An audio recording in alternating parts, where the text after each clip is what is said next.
பாபுலால் தனக்குன்னு ஒரு வேலையை தேடி கிராமத்துல இருந்து மும்பை நகரத்துக்கு வந்தாரு. அவர் தன்னோட வேலைக்காக ரொம்ப தேடி அலைஞ்சாரு. அப்புறம் அவருக்கு எங்கேயுமே வேலை கிடைக்கவே இல்ல. அப்புறம் நாள் முழுக்க வெயில்ல அலைஞ்ச காரணத்தினால அவருடைய உடல்நல சரியில்லாம போயிடுச்சு. மும்பைக்கு வந்து ஏதாவது வேலை பார்க்கலான்னு நினச்சிட்டு இருந்தேன். ஆனால் இங்கே வந்ததால எனக்கு உடம்பு தான் சரியில்லாமல் போச்சு. சிட்டியில் இருக்கிற காற்று எனக்கு ஒத்துக்கலன்னு தான் தோணுது. இப்போ நம்ம உடனே டாக்டரை போய் பார்த்தாகணும். பாபுலால் டாக்டரை பார்க்கறதுக்காக போனாரு. அப்ப அங்க பார்த்தா அங்க ரொம்ப கூட்டம் நின்னுட்டு இருந்தது. அவங்க கிட்ட விசாரிச்ச போதுதான் தெரிஞ்சது, அவங்க எல்லாம் வெளியில விக்கிற சாப்பாடை சாப்பிட்டதுனால அவங்களுக்கு உடம்பு சரியில்லாம போயிடுச்சுன்னு. இத பார்த்துட்டு பாபுலாலோட மனசுல ஒரு யோசனை தோணுச்சு. அப்படியா, இதான் விஷயமா? நம்ம எதுக்காக இவங்க எல்லாருக்கும் சாப்பாடு செஞ்சு கொடுக்க கூடாது? அப்போ எனக்கும் வேலை கிடைக்கும், இவங்களுக்கு சாப்பாடும் கிடைக்கும். பாபுலால் டாக்டர் கிட்ட தனக்குன்னு மருந்துகளை வாங்கினாரு. அப்புறம் தன்னோட வீட்டுக்கு வந்து டிஃபன் சர்வீஸ் ஆரம்பிக்கிறதுக்கு எல்லா ஏற்பாடுகளையும் செஞ்சாரு. முதல்ல அவரு போய் அவரு மளிகை கடையில இருந்து மளிகை சாமான் வாங்கினாரு. அதுக்கப்புறம் அவரு பாத்திர கடைக்கு போய் பாத்திரக்காரர்கிட்ட நிறைய டிஃபன் பாக்ஸ வாங்கினாரு. அப்புறம் வீட்டுல சமைக்க ஆரம்பிச்சிட்டாரு. ரொம்ப நல்லா சமைச்சிருக்கேன். இங்க இருக்கிற ஜனங்களுக்கு என்னோட சாப்பாடு இன்னும் பிடிக்கணும்னா நான் சுத்தமா சமைக்கிறத இன்னும் நல்லாவே கவனத்துல வச்சுக்கணும். அப்பதான் ஜனங்க ஆரோக்கியமா இருப்பாங்க. பாபுலால் ரொம்ப சுத்தமா சுகாதாரமா சமையல சமைச்சாரு. அப்புறம் ஜனங்களோட வீடு வீடா போய் டிஃபன் கொடுத்தாரு. எல்லாருக்கும் அவர் கையால சமைக்கப்பட்டது ரொம்பவே பிடிச்சு போச்சு. அதனால அவர்கிட்ட இன்னும் நிறைய பேர் டிஃபன் கொடுக்க சொல்லி ஆர்டர்ஸ் கொடுத்தாங்க. அடேங்கப்பா, நான் எப்படியெல்லாம் யோசிச்சனோ அதை விட இந்த வேலை ரொம்ப நல்லாவே போகுதே. இனிமே நம்ம மனப்பூர்வமா வேலை செஞ்சாகணும். அப்பதான் நிறைய ஜனங்களுக்கு டிஃபனை கொண்டு போய் கொடுக்க முடியும். பாபுலால் ரொம்பவே கடினமா உழைச்சாரு. ஆனாலும் அவருக்கு நிறைய பேர்கிட்ட டிஃபனை கொண்டு போய் கொடுக்க முடியல. ஏன்னா ஒரு விஷயம், அவரு தனி ஆளா வேலை செஞ்சிட்டு இருக்காரு. மளிகை சாமான் வாங்குறது, சமைக்கிறது, அப்புறம் டிஃபனை கொண்டு போய் சேர்க்கறது. அவர் பார்த்தாரு நிறைய ஜனங்க காலங்காத்தால ஆபீஸ் போறதுக்காக பஸ்ஸுக்காக லைன்ல காத்துட்டு இருக்காங்க. இங்க வந்திருக்கவங்க எல்லாரையும் பார்க்கும்போது இவங்க வேலைக்கு போற அவசரத்துல டிஃபன் கூட ஒழுங்கா சாப்பிட்டுருக்க மாட்டாங்க போல. ஒருவேளை இவங்க பஸ்ல போகும்போதே டிஃபன் கிடைச்சதுன்னா இவங்க ஆபீஸுக்கும் சரியான டைமுக்கு போவாங்க, பசியோடவும் இருக்க மாட்டாங்க. பாபுலால் ஒரு பஸ் ரெஸ்டாரண்ட் ஆரம்பிக்கிறதுக்கு யோசிச்சாரு. அதனால கிராமத்துல இருந்து அவர் தன்னோட மனைவி அப்புறம் தம்பிய நகரத்துக்கு கூட்டிக்கிட்டு வந்தாரு. அப்புறம் டிஃபன் சர்வீஸ் மூலமா சம்பாதிச்ச பணத்துல ஒரு 2 மாடி பஸ்ஸ அவரு வாங்கினாரு. இனிமே நம்ம ஏரியாவில் யாரும் பசியோடவே இருக்க மாட்டாங்க. நான் எல்லாருக்கும் டிஃபனை கொடுத்து அவங்க ஆஃபீஸில் கொண்டு போய் விடுவேன். சரி, இன்னைக்கே நம்ம வேலையை ஆரம்பிச்சிடுவோம். நல்ல விஷயத்துக்கு எதுக்கு நேரம் பார்க்கணும்? இப்ப பாபுலால், அவருடைய மனைவி அப்புறம் அவரோட தம்பி 3 பேரும் சேர்ந்து பஸ்ல ரெஸ்டாரண்ட்டை உருவாக்க பாடுபட்டாங்க. இங்க பாருங்க, எனக்கு வண்டி ஓட்டுறதுக்கு தெரியும். அதனால நானே பஸ்ஸை ஓட்டுறேன். என் கையால சமைக்கிறத யாராவது ஒரு தடவை சாப்பிட்டாங்கன்னா போதும், அவங்க வேற எங்கேயும் போய் சாப்பிட மாட்டாங்க. நீ தான் சமைக்க போறன்னு நேரடியாவே சொல்ல. இப்படி சுத்தி வளைச்சு சொல்ல வேண்டிய அவசியம் என்ன இருக்கு? எனக்கு சாப்பாடு செய்யவும் தெரியும், அப்புறம் வண்டி ஓட்டவும் தெரியும். நான் என்ன பண்றது? நான் முன்னாடியே சொன்னேன்ல, நான் சிட்டிக்கு வர மாட்டேன்னு. பாத்தீங்கல்ல, நான் வந்து எந்த ஒரு பிரயோஜனமும் இல்லை. பிரயோஜனம் இருக்கு. நீ பஸ்ஸும் ஓட்டணும், சாப்பாடும் செய்யணும். ஒருவேளை உனக்கு முடிஞ்சதுன்னா நீ சாப்பாடு செய்யவும் பஸ் ஓட்டவும் எங்களுக்கு உதவி செய்யலாம். நீ வேற வேலைகளையும் செய்யலாம். அதில் எனக்கு என்ன வேலை? 2 வேலையும் செய்யறதுக்கு நீங்கள் 2 பேர் இருக்கீங்கல்ல. சாப்பாடு கொடுக்கறதுக்கு யாராவது வேணும்ல. அப்புறம் சாப்பாடு கொடுத்தவங்க கிட்ட இருந்து காசு வாங்கி வைக்கிறதுக்கும் இன்னொரு ஆள் அவசியம் தானே. அந்த வேலையை நீயே பார்த்துக்கலாம். அப்படின்னா சரி, நான் வெயிட்டர் அப்புறம் பஸ் கண்டக்டர் வேலையை பார்த்துக்கிறேன். இதுதான் விஷயம். இனிமே நீ சிட்டிக்கு வந்து எந்த ஒரு பிரயோஜனமும் இல்லைன்னு சொல்லவே மாட்டல்ல? இல்லை, இனிமே சொல்ல மாட்டேன். வாங்க, இன்னைக்கு ஒரு டெமோ பண்ணி பார்க்கலாம். ஆனா இன்னைக்கு சண்டே வாச்சே, இன்னைக்கு யாரு ஆபீஸ்க்கு போவாங்க? இன்னைக்கு நம்ம எல்லா பொருட்களையும் பஸ்ல சூப்பரா செட் பண்ணி வச்சிடலாம். அப்பதான் நாளைக்கு காலையில நமக்கு எந்த கஷ்டமும் இருக்காது. நான் என்ன யோசிக்கிறேன்னா, ரெஸ்டாரண்டோட மொத்த செட்டப்பையும் நம்ம மேல இருக்கிற அந்த ஏரியாவில தான் பண்ணணும். யாருக்கெல்லாம் சாப்பாடு சாப்பிடணுமோ அவங்க மேல வந்துட போறாங்க. அப்புறம் சாப்பிட்டு முடிச்சுட்டு கீழே வந்துடுவாங்க. அதனால மொத்த பேசஞ்சர்ஸுக்கும் எந்த ஒரு இடைஞ்சலும் இருக்காது. இது ரொம்ப சரியா இருக்கும். கிச்சனோட முழு செட்டப்பையும் நாம மேலேயே பண்ணிடுவோம். அப்பதான் ரெண்டும் ஒன்னோட ஒண்ணு மிக்ஸ் ஆகாது. 3 பேரும் சேர்ந்து பஸ்ல ரெஸ்டாரண்ட்டை உருவாக்குற வேலைகளை பார்க்க ஆரம்பிச்சாங்க. அவங்க அவங்களுடைய பாத்திரங்கள் அப்புறம் சில சேர்களோட சேர்த்து சில டேபிள்ஸும் கூட பஸ்ல வச்சுட்டாங்க. இவங்க மேல் மாடியில எல்லா பொருட்களையும் செட் பண்ணி வச்சுட்டாங்க. இந்த செட்டப் எல்லாம் முடிஞ்சது. நீங்களே பாருங்க, நாளைக்கு காலையில இருந்து நம்மளோட சர்வீஸை நம்ம சூப்பரா ஆரம்பிக்கலாம். ஆனா அதுக்கு முன்னாடி நம்ம பஸ் ரெஸ்டாரண்ட்டை பத்தி ஜனங்களுக்கும் கொஞ்சம் தெரியணும்ல. நாம பஸ்ஸுக்கு முன்னாடி ஒரு பெரிய போர்டை வைக்கணும். இப்போ பாபுலால் கடையில இருந்து ஒரு பெரிய போர்டை செஞ்சு கொண்டு வந்தாரு. அதுல பெரிய பெரிய எழுத்துக்கள்ல என்ன எழுதி இருந்ததுன்னா, பாபு பஸ் ரெஸ்டாரண்ட். அவங்க அந்த போர்டை பஸ்ஸுக்கு முன்னாடி மாட்டினாங்க. இப்ப எல்லாரும் காலையில விடியட்டுமேன்னு காத்துக்கிட்டு இருந்தாங்க. பொழுதும் விடிஞ்சது. ஆனா யாருமே அவங்க பஸ் ரெஸ்டாரண்ட்டுக்கு வரல. அத பார்த்ததும் அவங்க 3 பேருக்கும் ரொம்ப கஷ்டமாயிடுச்சு. அட என்னென்ன இது, நம்மளோட பஸ்ஸுக்கு யாருமே வரமாட்டாங்க, என்ன பண்றது? என்ன பண்ண முடியும், நம்மளே போய் ஜனங்களை கூப்பிட வேண்டியதுதான். இப்ப பாபுலாலும் ஷாம்லாலும் 2 பேரும் சேர்ந்து அவங்களோட பஸ் ரெஸ்டாரண்ட்டை பத்தி ஜனங்களுக்கு சொல்ல ஆரம்பிச்சாங்க. இங்க பாருங்கண்ணே, இந்த வெயில்ல நீங்க பஸ்ஸுக்காக காத்துக்கிட்டு நின்றுட்டு இருக்கிறத விட எங்க பஸ்ல வந்து உட்காருங்க. அங்க உங்களுக்கு டிஃபனும் கிடைக்கும், உங்களை உங்க ஆபீஸ்ல கொண்டு போய் விட்டுடுவோம். அப்படியா? அப்படி என்ன பஸ் இருக்கு, அந்த பஸ்ல டிஃபனும் கிடைக்குமா? பஸ் ரெஸ்டாரண்ட், நீங்களே வந்து பாருங்களேன். வந்து பாத்தீங்கன்னா உங்களுக்கே புரியும். அந்த மனுஷன் அவருடைய நிறைய நண்பர்களை கூட கூட்டிக்கிட்டு பாபுலாலோட பஸ் ரெஸ்டாரண்ட்டுக்கு வந்தாங்க. பாபுலாலோட மனைவி எல்லாருக்காகவும் காலையில பிரேக்ஃபாஸ்ட் செஞ்சாங்க. அது எல்லாருக்குமே ரொம்பவே பிடிச்சு போச்சு. நீங்க ரொம்பவே நல்ல காரியம் பண்ணிருக்கீங்க தெரியுமாண்ணே. நாங்க நேரத்துக்கு ஆபீஸுக்கு வந்த மாதிரியும் ஆச்சு, கூடவே டிஃபனையும் சாப்பிட்டு முடிச்சாச்சு. நாங்க செய்யறது நல்ல விஷயம்தான், இருந்தாலும் எங்களோட பஸ்ல யாருமே வந்து ஏற மாட்டேங்கிறாங்களே. ஏன்னா இந்த பஸ் ரெஸ்டாரண்ட்டை பற்றின விஷயங்கள் இன்னும் ஜனங்களுக்கு தெரியவே இல்லையே, அதனால தான் யாருமே வரல. தெரிஞ்சிடுச்சுன்னா ஜனங்க கண்டிப்பாக வருவாங்க. நீங்களே பார்த்தீங்கல்ல, நீங்கள் சொன்னதுக்கு அப்புறமா தான் இந்த விஷயத்தை பற்றி எனக்கே தெரிய வந்துச்சு. நான் தான் இவ்வளோ பெரிய போர்டு வச்சுருக்கேன்ல, இதுக்கு மேலே ஜனங்களுக்கு இந்த பஸ் ரெஸ்டாரண்ட்டை பற்றி எப்படி சொல்கிறது? போர்டு வச்சுருக்கீங்க தான், ஆனால் இந்த போர்டை பார்க்கணுன்னா ஜனங்க எல்லாரும் இந்த பஸ்ஸை வந்து பார்க்கணும்ல. ஜனங்க எல்லாரும் இந்த பஸ்ஸுக்கிட்ட வந்து பார்க்காமலேயே இந்த பஸ் ரெஸ்டாரண்ட்டை பற்றி அவங்களுக்கு தெரிகிற மாதிரி ஏதாவது பண்ணுங்க, அப்போ தான் நீங்கள் நினச்சது நடக்கும். இது சரியான விஷயம்தான். இப்ப பாபுலால் நிறைய பிராம்ப்ளேட்டை அங்கங்க ஒட்டினாரு. அப்புறம் ஒவ்வொரு இடமா போய் எல்லார் கையிலயும் அதை கொடுத்தாரு. அப்புறம் அத பஸ் ஸ்டாண்ட்ல லைன்ல நிக்கிற ஜனங்க கிட்டயும் கொடுத்தாரு. அது மட்டும் இல்லாம அவர் வீடு வீடா போய் கூட ஜனங்க கிட்ட இந்த பிராம்ப்ளேட்ஸ கொடுத்தாரு. அது மூலமா இப்ப நிறைய பேருக்கு அவருடைய பஸ் ரெஸ்டாரண்ட்டை பத்தி தெரிய ஆரம்பிச்சது. இப்ப அவரோட பஸ் ரெஸ்டாரண்ட்ல ஜனங்க கூட்டமா வர ஆரம்பிச்சாங்க.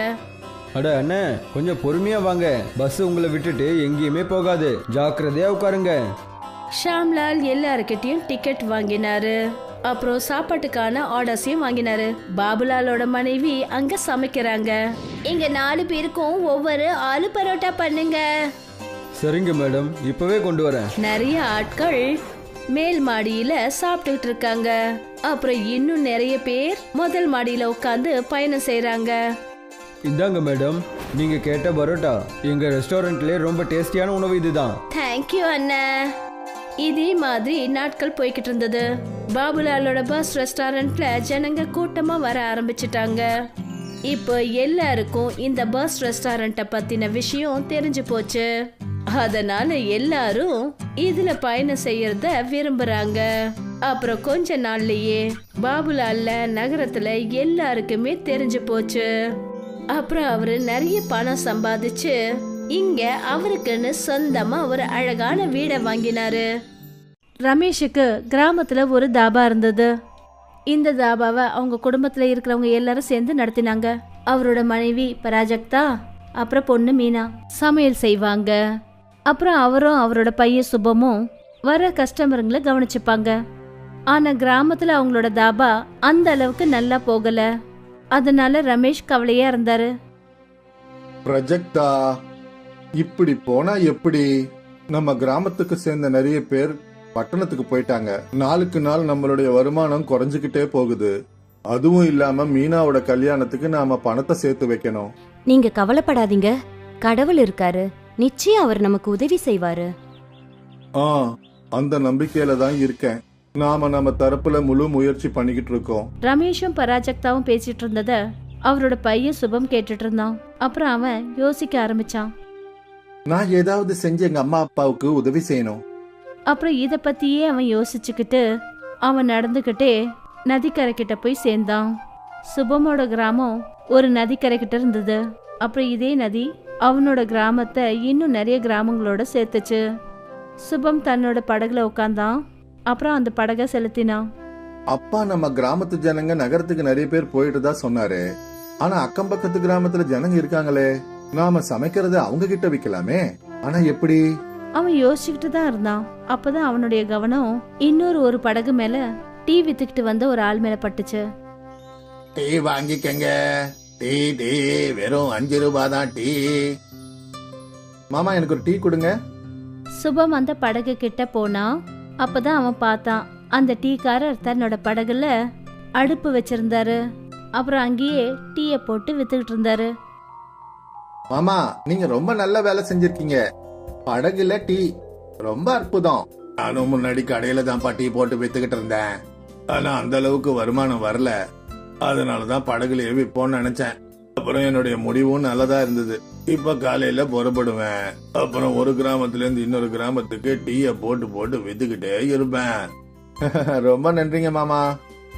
எதுக்கு? எனக்கு உதவி செஞ்சதுக்கு. சுபம் தன்னோட படகை திருப்பினான். மறுபடியும் தன்னோட கிராமத்துக்கே போனான். அப்பா, எனக்கு ஒரு வழி கிடைச்சிடுச்சு. எந்த மாதிரி வழி பார்க்கன்னா, வருமானத்தை பெருக்க. அப்பா, நாம படகுல சாப்பாடு விற்போம். என்ன? ஆமாமா, நான் இப்ப நதியில போனேன். அங்க ஒரு மாமா படகுல டீ போட்டு வித்துக்கிட்டு இருந்தாரு. அப்புறம் அவர் சொல்லிட்டு இருந்தாரு, அவர் நாள் முழுக்க டீ விக்கிறாராம். ஒண்ணு இந்த கிராமம் இல்ல பக்கத்து கிராமத்துக்கு போய் டீ வித்துக்கிட்டு இருக்கிறாராம். அவருடைய வருமானமும் பல மடங்கு அதிகமாயிடுச்சான். அப்பா, நாமளும் அந்த மாமா மாதிரியே படகுல தான் சாப்பாட விக்கணும். ஆனா இது எப்படி முடியும்? கண்டிப்பா முடியும். படகுல ஒரு சின்ன கேஸ் ஸ்டவ் வைப்போம். ஜனங்களுக்கு சுட சுட சாப்பாடும் கிடைக்கும். நாமளும் நிறைய கிராமத்துக்கு போய் நம்மளுடைய வருமானத்தையும் பெருக்கிக்கலாம். இந்த யோசனை நல்லா இருக்குதான்ப்பா.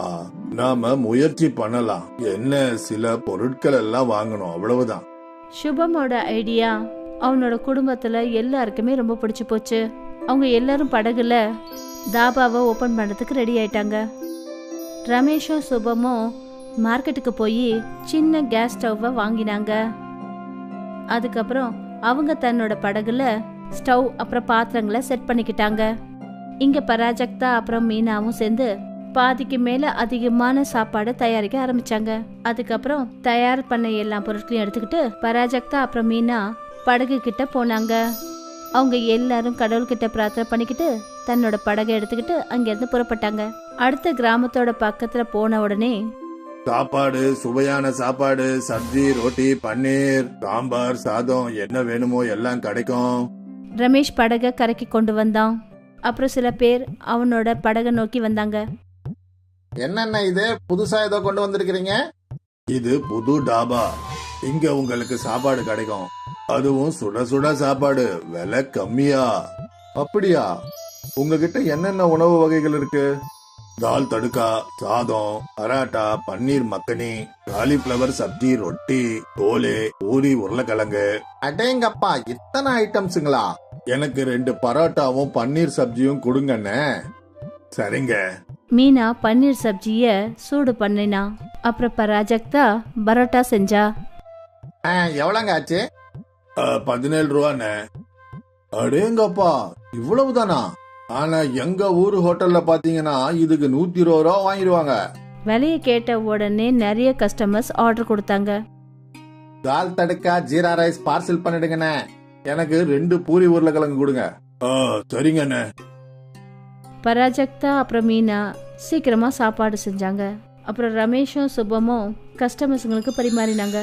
முதல் நாளே கிராமத்துல அவங்களுக்கு 8-10 கஸ்டமர்ஸ் கிடைச்சிட்டாங்க. கஸ்டமர்ஸ் வந்து போனதுக்கு அப்புறமா ரமேஷ் படகை ஓட்ட ஆரம்பிச்சிட்டாரு.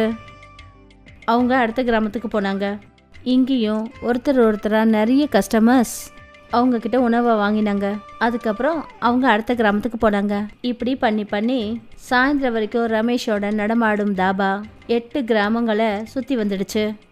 ப்ரொஜெக்டா, இன்னைக்கு ஒரு நாளுக்கான வருமானம் 4000 ரூபாய் கிடைச்சது. நம்ம தாபால வாரம் முழுக்க வேலை செஞ்சாலும் இந்த வருமானம் கிடைக்காதே. ஆமா சுபம், உன்னுடைய இந்த ஐடியா ரொம்ப அற்புதமான ஐடியா. இனிமே நாம நிறைய உணவுகளை தயார் பண்ணி கொண்டு வருவோம். சரிங்கப்பா, நானும் இதைத்தான் எதிர்பார்த்தேன். இப்போ நாம மனிதர்களை பத்தி யோசிக்க வேண்டிய அவசியமே இல்ல. நம்ம உழைப்புக்கு ஒரு வழி கிடைச்சிடுச்சு. நாம கடினமா உழைக்கிறதுல மும்முரமா செயல்படுவோங்க. ஆமா. அதுக்கப்புறம் என்ன, ரமேஷோட குடும்பம் தினமும் கடினமா உழைக்க ஆரம்பிச்சது. அவங்க படகு மூலமா கிராமம் கிராமமா சுத்தி உணவை வித்தாங்க. எல்லாரும் சந்தோஷமா இருந்தாங்க. ஆனா அவங்களுடைய இந்த முன்னேற்றம் ரமேஷோட கிராமத்துல இருக்கிற பானுவால பார்க்க முடியல. பானு ரமேஷை பார்த்து பொறாமப்படுறவன். நான் இந்த ரமேஷை ஏதாவது ஒண்ணு பண்ணியே தீரணும். அப்படி இல்லைன்னா இவன் என்னை விட அதிகமா பணம் சம்பாதிச்சிடுவான். நான் அப்படி நிச்சயமா நடக்க விட மாட்டேன். ராத்திரி இருட்டுல பானு ரமேஷோட படகை உடைச்சிட்டான். இதுக்கப்புறமா பாக்குறேன் நீங்க எல்லாம் ராத்திரியில உணவு தயாரிச்சு இந்த படகுல வந்து விற்க போறீங்கன்னு. ரமேஷும் அவனோட குடும்பமும் நதிக்கரை கிட்ட போனப்ப அவங்களோட படகை இந்த நிலைமையில பார்த்துட்டு ரொம்ப கவலைப்பட ஆரம்பிச்சிட்டாங்க. இப்ப நாம என்ன பண்றதுப்பா? படகு மொத்தமும் உடைஞ்சு போச்சுங்களே.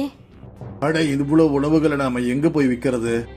கிராமத்துல இருக்கிற வயசான கிழவர் அவங்க பேசின எல்லாத்தையும் கேட்டுட்டு இருந்தாரு. தம்பி, நீங்க என்னுடைய படகு எடுத்துட்டு போங்க. நான் உங்களுடைய எல்லாருடைய உழைப்பையும் பார்த்திருக்கேன். அது மட்டும் இல்லாம உங்களால நிறைய ஜனங்களுக்கு நல்ல சாப்பாடு சாப்பிட கிடைக்குது. இந்த நல்ல காரியம் நிச்சயமா நிக்கவே கூடாது. நீ எவ்வளவு நாள் விருப்பப்படுறியோ அவ்வளோ நாள் என்னுடைய படகை நீ பயன்படுத்திக்கலாம்பா. அதுவும் இல்லாம நாள் முழுக்க படகை ஓட்டிக்கிட்டு போய் நான் பெருசா என்ன சம்பாரிச்சுட போறேன். ரொம்ப நன்றிங்கய்யா, நீங்க எங்களுக்கு பெரிய உதவிய செஞ்சிருக்கீங்க. அப்படி எல்லாம் இல்லப்பா கண்ணா, இது நான் உனக்கு செய்யற உதவின்னு நினைச்சிக்க. பெரியவரோட படகு அவங்களோட படகை விட ரொம்ப பெருசாவும் நல்லாவும் இருந்தது. சுபமும் ரமேஷும் அந்த பெரிய படகுல கேஸ் ஸ்டவ்வை ஃபிக்ஸ் பண்ணாங்க. அப்புறம் நிறைய சமைச்சு வச்சிருந்த பொருள் எல்லாத்தையும் அதில் வச்சுட்டாங்க. அதுக்கப்புறம் அவங்க புறப்பட்டு போனாங்க. எப்பவும் போல அவங்க வெவ்வேறு கிராமங்கள்ல இருந்து உணவை விற்க ஆரம்பிச்சாங்க. கஸ்டமர்ஸும் அதிகமாயிட்டாங்க. அப்புறம் அவங்களோட வருமானமும் பெருகுச்சு. சாயந்தரம் அவங்க வீட்டுக்கு அவங்க திரும்பி வந்தாங்க. அப்புறம் ரமேஷ் அந்த வயசானவரோட வீட்டுக்கு போனாரு. ஐயா, உங்களால எங்களுடைய உணவை வியாபாரம் பண்ண முடிஞ்சது. உங்களுடைய உதவிக்கு ரொம்ப நன்றி. இத வச்சுக்கங்க. இன்னைக்கு எங்களோட வருமானம் நல்லா இருந்தது. அந்த உரிமை உங்களுக்கும் இருக்குங்க ஐயா. முதல் தடவையா ஒருத்தர் வந்து நான் படகு ஓட்டாமலே எனக்கு பணத்தை கொடுத்திருக்காரு. 40 வருஷமா நான் இந்த படகை ஓட்டி தான் பணத்தை சம்பாரிச்சு இருக்கிறேன். இப்போ எனக்கும் வயசாயிடுச்சு. உடம்பு நமக்கு ஒத்துழைக்க மாட்டேங்குது. நான் என்ன யோசிச்சேன்னா இந்த படகை வித்துலான்னு நினைச்சேன். வேண்டாங்க ஐயா, நீங்க படகு விற்க வேண்டிய அவசியம் இருக்காது. நாங்க உங்க படகை ஓட்டுறோம். தினமும் அந்த படகுக்கான வாடகையை உங்களுக்கு நாங்க கொடுத்துறோம். அந்த கடவுள் உங்களுக்கு எப்பவும் துணையா இருக்கணும் கண்ணா. அந்த வயசானவர் ரமேஷுக்கு படகை கொடுத்து உதவி செஞ்சாரு. அப்புறம் ரமேஷ் அந்த வயசானவர்கிட்ட படகுக்கான வாடகை தினமும் கொடுக்கறதா சொல்லி அவருக்கு உதவி செஞ்சாரு. இதே போல இந்த உதவி பரிமாற்றம் நடந்துகிட்டு இருந்தது. அநேகமா இந்த நல்லதுக்காக தான் போல இருக்கு. நாளுக்கு நாள் ரமேஷோட நடமாடும் தாபாவோட வருமானம் அதிகமாகிக்கிட்டே போச்சு. அப்புறம் இதை பார்த்துட்டு பானுவால பொறுத்துக்கவே முடியல. அவன் ரமேஷுக்கு கெடுதலை பண்ணணும்னு நினைச்சான். ஆனா தெரியாம அவனே ரமேஷுக்கு உதவி செஞ்சிருக்கான். 1 வருஷத்துக்கு அப்புறம் ரமேஷ் தன்னோட பொண்ணு மீனாவோட கல்யாணத்தை ரொம்ப சீரும் சிறப்பமா நடத்தினாரு. அப்புறம் பானு இப்பவும் ரமேஷை பார்த்து பொறாமப்பட்டுக்கிட்டு தான் இருக்கான். ரமேஷும் அவரோட குடும்பத்தோட உழைப்பும் அவங்கள முன்னேத்துச்சு. இது பிரேம் நகர்ல நடந்த கதை. அந்த பிரேம் நகர்ல வாழ்ந்த மக்கள் எல்லாம் சந்தோஷமா வாழ்ந்துட்டு வந்தாங்க. இந்த கிராமத்துல எல்லாரும் ரொம்ப அமைதியா இருப்பாங்க. அப்படி இருக்கிற இந்த ஊர்ல மங்களுங்கிற ஒரு பிச்சைக்காரன் இருந்தான். அவன் இந்த பூமியை தான் மெத்தையா நினைச்சிட்டு இருந்தான். அப்புறம் வானத்தை போர்வையா நினைச்சு அவனுக்கு எங்கெல்லாம் தோணுதோ அங்கெல்லாம் களைப்பார படுத்து தூங்குவான். இப்படியே மங்களு தினமும் கோயில்ல கிடைக்கிற பிரசாதத்தை சாப்பிட்டுட்டு அந்த ஊர்ல இருக்கிற ஒவ்வொரு தெருவா பிச்சை எடுக்கிறதுக்காக போவான். மங்களுவோட நடவடிக்கை ரொம்பவே வித்தியாசமா இருந்தது. அதாவது அவன் பிச்சை எடுத்த உணவை அவன் சாப்பிட மாட்டான். மத்த பிச்சைக்காரங்களுக்கு கொடுத்து தான் பிச்சை எடுத்த பணத்தையும் அவங்களுக்கு கொடுத்துருவான். அடக்கடவுளே, ஒரு 4 காசு கூட இன்னைக்கு கைக்கு கிடைக்கலையே. என்ன சாப்பிடுறது இன்னைக்கு? என்ன சொல்றது சித்தப்பா, நான் எப்போ எப்படி கடைசியா வயிறு நிறைய சாப்பிட்டேன்றது கூட எனக்கு கோபாலும் ஞாபகம் மத்த இல்ல சித்தப்பா. பிச்சைக்காரங்களும் இந்த மாதிரி பேசிட்டு இருந்தாங்க. அந்த சமயத்துல அங்க மங்களு வரான். அவங்க 2 பேரையும் பார்த்து அவன் என்ன சொல்றான்னா, இன்னைக்கு வரைக்கும் நான் எப்பனாச்சும் நீங்க பசியோட படுக்க விட்டுருக்கேன் நான் சொல்லுங்க? இங்க பாருங்க, என்கிட்ட என்ன இருக்குதுன்னு பாருங்க. தயிர் சாதம், ஜிலேபி, அப்புறம் கிச்சடி கொண்டுட்டு வந்திருக்கேன். இந்த சந்தோஷத்துல எனக்கு கண்ணுல தண்ணி வருது. இன்னைக்கு நீ இல்லன்னா எங்க கதை என்ன ஆயிருக்குமோ தெரியல. என்ன சாப்பிட்டிருப்பேனோ, எங்க படுத்திருப்பேனோ, நான் பசியிலேயே செத்துருப்பேன். அரே, அப்படி இப்படி செத்துருவீங்க. முதல்ல இந்த பூமியில வாழும் போதே சொர்க்கத்தை அனுபவிங்க. இந்த கிச்சடியும் தயிர் சாதத்தையும் சாப்பிட்டு பிச்சைக்காரங்களும் ரொம்ப சந்தோஷமா கிச்சடி, ஜிலேபி அதோட சேர்ந்து தயிர் சாதமும் சாப்பிடுறாங்க. அதுக்கப்புறம் எல்லாரும் நிம்மதியா தூங்குறாங்க.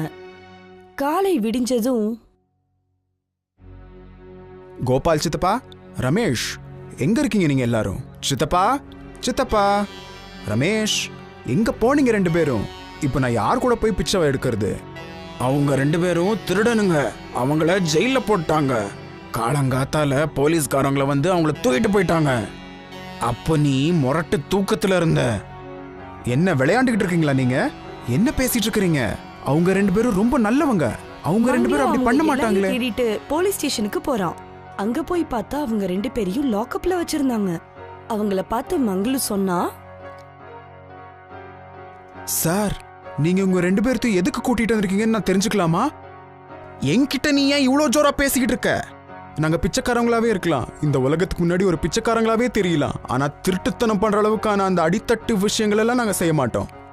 என்ன ஜாஸ்தி பேசிக்கிட்டு இருக்க? இன்ஸ்பெக்டர் சார், ஒரு சொல்லுங்க, இவனையும் தூக்கி உள்ளார போட்டுறலாம். சரி சரி போடு. ஆனா நான் என்ன தப்பு பண்ணேன்? என்ன விட்டுடுங்க, போலீஸ்காரங்க விட்டுடுங்க. மங்களு சொன்ன எதையுமே கேட்கல. அதோட மங்களுவையும் லாக்அப்ல போட்டாங்க. அதே லாக்அப்குள்ள ரமேஷையும் கோபாலையும் இதுக்கு முன்னாடியே அங்க அடைச்சு வச்சிருந்தாங்க. அட கடவுளே, இங்க என்ன நடக்குது? எனக்கு ஒன்னும் புரிய மாட்டேங்குதே. அவங்க என்ன அப்புறம் ரமேஷ இந்த ஜெயிலுக்குள்ளார வந்து போட்டாங்க. எந்த இடத்துல நாங்க ராத்திரி படுத்திருந்தோமோ அந்த இடத்த ஒரு வியாபாரி வாங்கிட்டான். சேட் பிஜோரி மல்லான்னு அவன் பேரு. ஆனா இந்த விஷயத்துக்காக உங்களையும் அரெஸ்ட் பண்ணணும். அன்னைக்கு ராத்திரி நீ ஜிலேபி தின்ன வச்சு இல்ல, அப்புறம் ரமேஷ் அன்னைக்கு நடந்த எல்லாத்தையும் மங்களு கிட்ட சொல்றான். என்னதான் சொல்லு, மங்களு மட்டும் ஒரு நல்ல மனசுக்காரன். ஆமா, அவன் விடிஞ்சதுக்கு அப்புறம் தான் எந்திரிப்பான். அது வரைக்கும் அவன் எந்திரிக்கவே மாட்டான். கும்பகரணா அந்த நாட்டப்பட்டு சமயத்துல தூங்குவான். ரவுடிங்க அவங்க முன்னாடி வந்து என்ன சொன்னாங்கன்னா, இந்த பிச்சைக்காரங்களை இங்க இருந்து கூட்டிட்டு போய் தண்ணி இல்லாத காட்டுலயோ மேட்டுலயோ விட்டுட்டு வந்துருங்க. இந்த இடம் நம்ம கிராமத்து தலைவரோடது. யாரோ பட்டணத்துல இருந்து வியாபாரி ஒருத்தர் இங்க ஒரு பெரிய மால் கட்டணும்னு யோசிக்கிறாரு. இந்த பிச்சைக்காரங்களோட யோகிதி என்ன? இங்க இருந்து அவங்கள விரட்டியே ஆகணும். இங்க ஒரு மால் வந்ததுக்கு அப்புறம் நானும் அந்த மாலுக்குள்ள ஒரு நல்ல கடையை ஓபன் பண்ண போறேன். அப்புறம் இந்த கெட்ட வேலைகளெல்லாம் நான் விட்டுற போறேன். இவங்க மேல ஒரு திருட்டு பழிய போட்டு முதல்ல இங்க இருந்து அவங்கள விரட்டி விடு. இவங்கள ஜெயிலுக்குள்ள தள்ளி விட்டுரு. அண்ணா, இங்க எவ்வளோ பிச்சைக்காரங்க இருக்கலாம். ஆனா அவங்கள மங்களு ரொம்ப நல்லவன். அவனை நம்ம விட்டுடணும். மிச்ச பிச்சைக்காரங்கள நாம ஜெயில போட்டுடலாம். சரி சரி ஆச்சு, அந்த வேகமா செய்யுங்க. கோயில் இருக்கிற கொஞ்சம் பொருட்களை திருடி பிச்சைக்காரங்க பக்கத்துல வைக்கிறாங்க. அதோட போலீஸ்காரங்களுக்கு கொஞ்சம் லஞ்சமும் கொடுத்து அவங்க 2 பேரையும் ஜெயில போடுறாங்க. அப்போ இதான் விஷயமா? அன்னைக்கு ராத்திரி நான் படுக்காம இருந்திருந்தேன்னா இன்னைக்கு இந்த நிலைமையே வந்திருக்காது. எல்லாம் ஏன் தப்புதான். அவங்களோட சேர்ந்து ரொம்ப சத்தமா அழறான்.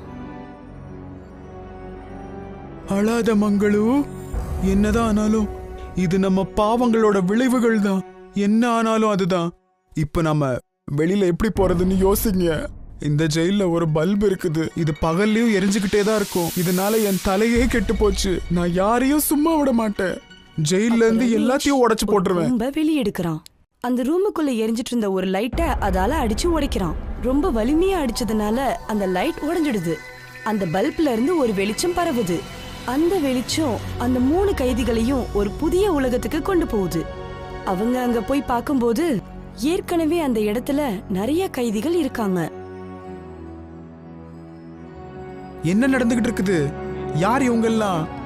எனக்கு நான் ஒண்ணும் புரிய மாட்டேங்குது. இங்க பல்போட அப்போ ஒரு உலகம் எப்படி வயசான வந்துச்சு? கைதி அவங்க முன்னாடி நடந்து வந்து என்ன சொல்றாருன்னா,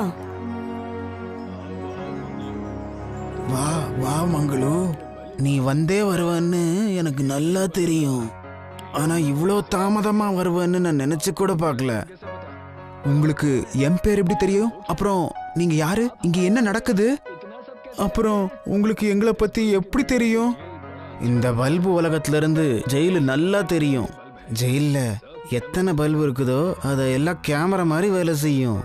நாம இங்க உட்காந்துக்கிட்டே ஜெயில நடக்கிற ஒவ்வொரு விஷயத்தையும் பார்க்க முடியும். இங்க இருந்து ஜெயில இருந்து வெளியில போகிறதுக்கு ஏதாச்சும் ஒரு வழி இருக்கணும். நாங்க இங்க போன வாரத்துல இருந்து அடைஞ்சு கிடக்குறோம். இது நம்ம கிரகங்களோட ஏற்றத்தாழ்மை. இந்த கிரகங்க கூட யாராச்சும் விளையாண்டாங்கன்னா பல்போட வாசல் திறந்துக்கும். அதனால இந்த மாதிரி விஷயங்கள் நடக்குது. இதுக்கு ஒரே தீர்வு தான் இருக்குது. உங்களை எல்லாம் வெளியில கூட்டிட்டு போகிறதுக்கு நான் என்ன வேணாலும் செய்வேன். சொல்லுங்க, என்ன செய்யணும்னு சொல்லுங்க. இதுக்காக நீ ஜெயில இருக்கிற எல்லா பல்புகளையும் இப்படி சொல்லிட்டு உடைச்சாகணும். அந்த வயசான கைதி 3 கைதிகளையும் மந்திர பல்ப் கிட்ட கூட்டிக்கிட்டு போறாரு. இது என்னது? இது இவ்வளவு பெரிய பல்பா இருக்கு. இதுல இருந்து நாம எப்படி வெளியில போகிறது? யாரும் இந்த உலகத்துல எந்த ஒரு பாவமும் செய்யாதவங்கனால தான் இதை உடைக்க முடியும். அப்புறம் அவன் மனசு ரொம்ப சுத்தமா இருக்கணும். அப்புறம் ஒரு வல்லவனாவும் இருக்கணும். இந்த வேலையை என்னை விட்டா வேற யாரும் செய்ய மாட்டாங்க. இதுக்கு நான் கேரண்டி கொடுக்கறேன். யார் சரி, பேச்சையும் வழி விடுங்க. கேட்காம ரமேஷ் ஒரு கொம்ப கையில எடுக்கிறான். ஒரு நிமிஷம் கூட யோசிக்காம அந்த கொம்பால அந்த பல்பை அடிச்சு உடைக்கணும்னு முடிவெடுக்கிறான். ஆனா அந்த மந்திர பல்புக்குள்ள எவ்வளவு கரண்ட் இருந்ததுன்னா அத பார்த்ததுமே ரமேஷ் ரொம்ப பயந்தே போயிட்டான். அதோட ரமேஷுக்கு பயங்கரமா ஷாக் அடிக்குது. அடக்கடவுளே, இது என்னப்பா இது? கரண்ட் கரண்ட் அடிச்சிருச்சு எந்த என்னைய. அளவுக்கு ஷாக் அடிச்சதுன்னா அங்க இருந்த எல்லாரும் பயந்துட்டாங்க. அதோட ரமேஷ் தூரமா போய் நிக்கிறான். அந்த சமயத்துல பல்ப்ல இருந்து ஒரு குரல் கேக்குது. இயற்கையை எதிர்த்து யாராலையும் போக முடியாது. இந்த பல்பு ஒரு பெரிய அர்ச்சகரோடது. அவன் ஜெயில இருந்து நிரபராதியாவே இருந்தாலும் தண்டனை அனுபவிச்சிருக்கான். இந்த பல்பை நான் உடைக்கிறேன். அப்புறம் எல்லாத்தையும் இங்க இருந்து நான் கூட்டிட்டு போறேன். மங்களு தன்னோட கையில ஒரு கொம்பை எடுத்துட்டு அந்த குரல் வந்த பல்ப் பக்கத்துல போறான். இப்ப ரொம்ப பலமா அந்த கொம்பை வச்சு பல்ப அடிச்சு உடைக்கிறான். அப்படி அவன் அடிச்சதுனால அந்த பல்ப் சுக்கு நூறா உடைஞ்சு போச்சு. அந்த பல்புக்குள்ள இருந்து ஒரு கைதியோட ஆத்மா வெளியே வந்தது. அது என்ன சொல்லுச்சுன்னா, ரொம்ப நன்றி மங்களு. நீ அப்புறம் உன்னோட நண்பர்கள் என்னைய விடுவிச்சுக்கிறீங்க. உங்களை போலவே நானும் ஒரு நிரபராதி தான். ஆனாலும் என்னைய ஜெயிலுக்குள்ளார போட்டாங்க. என்னோட சாபன்னாலதான் எல்லா ஜெயில்வாசிகளும் பல்போட பிரபஞ்சத்துக்கு வந்தாங்க. ஆனா நீங்க ஒரு பாடத்தை கற்பிக்கணும்னு நினைச்சிருந்தா யார் யார் பாவம் செஞ்சாங்களோ அவங்களுக்கு நீங்க கத்து கொடுத்துருக்கணும். எங்களை மாதிரி நிரபராதிங்களுக்கு அல்ல. இதோட உண்மையான காரணம் என்னன்னா, நான் இந்த பல்பை உனக்கு கொடுக்க வேண்டியதா இருந்துச்சு. இந்த பல்புனால நீ உண்மையான உலகத்துக்கு போய் என்ன வேணும்னாலும் செய்யலாம். உங்ககிட்ட ஒரு பல்ப கொடுக்குது. அதுக்கப்புறம் அங்கிருந்து அந்த ஆத்மா மறைஞ்சிடுது. அதுக்கப்புறம் திரும்பவும் அவங்க 3 பேரும் லாக்அப்க்கு வந்துடுறாங்க. அப்ப மங்களு என்ன சொல்றான்னா, நாமெல்லாம் ஒன்னா இருக்கணும். அப்புறம் இந்த ஜெயில இருந்து நம்ம வெளியேறணும். மங்களு அந்த ஹோல்டர்ல அந்த பல்ப போடுறான். அந்த பல்ப் திரும்பவும் எரியுது. அந்த பல்ப் எரிஞ்ச உடனே அந்த லாக்கப்போட கதவுகள் எல்லாமே திறக்குது. இங்க பாருங்க, ஜெயிலோட எல்லா கதவும் திறந்துருச்சு. நம்ம இங்க இருந்து முதல்ல ஓடி போகணும். சரியா சொன்ன ரமேஷ். ஜெயில இருக்கிற வேகமா எல்லா போகலாம். கைதிகளும் ஓட ஆரம்பிக்கிறாங்க. அப்புறம் போய் பார்த்தா அங்க இருக்கிற எல்லா கெட்ட போலீஸ்களும் மறுபக்கம் லாக்அப்ல ஒன்னா அடைஞ்சு கிடக்குறாங்க. இந்த அவகாசத்தை பயன்படுத்திக்கிட்டு மங்களு, ரமேஷ் அப்புறம் கோபால் அங்கிருந்து தப்பிச்சு போயிடுறாங்க. இவங்களை விட்டு இங்க இருந்து நம்ம போகலாம். இல்லன்னா இன்னொன்னு ஏதாச்சும் சொல்லி கிளப்புவாங்க. பிச்சைக்காரங்களும் வேகமா ஓடி அந்த கோயிலுக்கே திரும்ப வந்துடுறாங்க. அதாவது இந்த பிரச்சனை எங்க ஆரம்பிச்சதோ அங்க போய் பார்க்கும்போது ஒரு பெரிய அரசியல்வாதி அவனுடைய அடியாட்களான 2 ரவுடிங்க கூட பேசிட்டு இருந்தான். இப்போ இங்க இருந்து நீங்க எப்படி தப்பிக்க போறீங்க? இந்த இடத்துல நாங்க ஒரு பெரிய மால் கட்ட போறோம். நீங்க எல்லாம் இந்த இடத்த பின்னாடி விழுந்திருக்கீங்கன்னு எனக்கு ரொம்ப நல்லாவே தெரிஞ்சிருந்துச்சு. ஆனா இந்த இடம் உங்களுதும் அல்ல, அப்படி இந்த சொல்லிட்டு அரசாங்கத்ததும் மங்களு அல்ல. தன்னுடைய பேக்ல இருந்து மந்திர பல்ப வெளியே எடுக்கிறான். அப்புறம் அந்த மந்திர பல்ப கீழே வைக்கிறான். அந்த மந்திர பல்ப அங்க வச்ச உடனே அந்த மந்திர பல்ப் ஒரு பெரிய மந்திர பல்ப் ரெஸ்டாரண்டா மாறிடுது. இத பார்த்து அந்த பிச்சைக்காரங்க எல்லாருமே ரொம்ப ஆச்சரியத்துல மூழ்கிடுறாங்க. இதெல்லாம் என்ன நடந்துகிட்டு இருக்குது? இந்த பல்பு வடிவத்துல ஒரு ரெஸ்டாரண்ட் எங்க இருந்து வந்துச்சு? இங்க கேளுங்க, நடங்க, இந்த ரெஸ்டாரண்ட்டை முதல்ல உடைச்சு போடுங்க. இந்த இடத்துல வெறும் என்னோட ராஜ்யம் தான் நடக்கணும். சரி யஜமா, ரவுடிங்க அப்படியே எல்லாரும் நடக்கட்டும். கொம்பை எடுத்துட்டு அந்த மந்திர பல்ப உடைக்கணும்னு போனதும் அவங்க எல்லாருக்கும் தீவிரமான கரண்ட் ஷாக் அடிக்குது. உங்களால எதுவும் பண்ண முடியாது. இப்ப பாருங்க நான் என்ன பண்றேன்னு. அரசியல்வாதி அங்கிருந்து ஒரு கல் எடுத்து அங்கிருந்து அந்த பல்ப் ரெஸ்டாரண்ட் மேல வீசுறான். அந்த கல் அந்த ரெஸ்டாரண்ட் மேல பட்ட உடனே அந்த இடத்துல பயங்கரமா காத்து வீசுது. உடனடியா மின்சார தடை ஏற்படுது. அதோட அந்த அரசியல்வாதி அந்த பல்புக்குள்ள அடைபடுறான். அந்த அரசியல்வாதி அடைப்பட்டதும் அவன் முன்னாடி ஒரு ஆத்மா வந்து நிக்குது. அந்த ஜெயில இருந்த ஒரு கைதியோட ஆத்மா தான் அது. ஆனா அவன் ஒரு நிரபராதி. இந்த பாவினாலதான் நான் நிரபராதியா இருந்தாலும் ஜெயில ஒரு கைதியாட்ட தண்டனை அனுபவிச்சேன். ஆனா இப்ப இல்ல. ஆனா இப்போ அதோட விளைவுகள் பயங்கரமா இருக்கும். உங்களுக்கு ரொம்ப நன்றி. நன்றி நான் உனக்கு சொல்லணும் மங்களோ. இது உன்னோட நல்ல மனசுக்கான ஆசைகள். இது ஒரு பல்ப் ரெஸ்டாரண்ட். இனிமேல நீங்க இங்கதான் வேலை செய்யணும். இந்த இடம் இனிமே உங்க பேர்ல தான் இருக்கும். அங்கிருந்து மாயமாயிடுது. அதுக்கப்புறம் அங்க இருந்த எல்லா பிச்சைக்காரங்களும் அங்க இருந்த ரெஸ்டாரண்ட்ல ரொம்ப கடுமையா உழைக்கிறாங்க. அதுக்கப்புறம் அங்க இருந்த மக்கள் எல்லாரும் ரொம்ப சந்தோஷமா வாழ்ந்தாங்க.